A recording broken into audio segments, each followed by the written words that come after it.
छुअला से झूल गइल बा रे भतारा के छुअला से झूल गइल बा।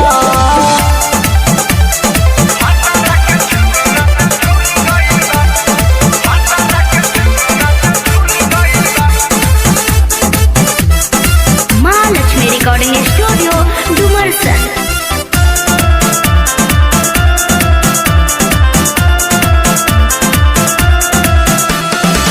केंदू से आवे जब घरे लागेला उहे धरे तुझे ना दे साथी रखेला खरे खरे नहीं बुझेला दर्द हो दर्द कैसे मिलेला मरद हो मरद नहीं बुझेला दर्द कैसे मिलेला मरद।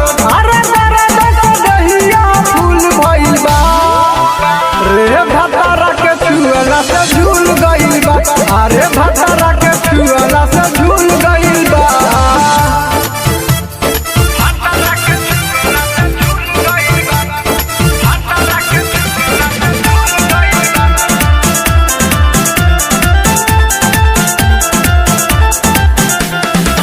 राइटर रविंदर सजनवा बाटे बहारा बेलूरा यादव विशाल बेदर्दी खोजला पूरा पूरा ओकर आदत खराब हो खराब पीके आवेला शराब हो शराब ओकर आदत खराब पीके आवेला शराब। अरे शादी कइला के बड़ा भूल भइल बा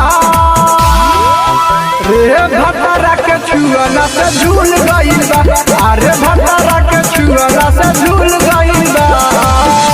महालक्ष्मी रिकॉर्डिंग स्टूडियो डुमरसन।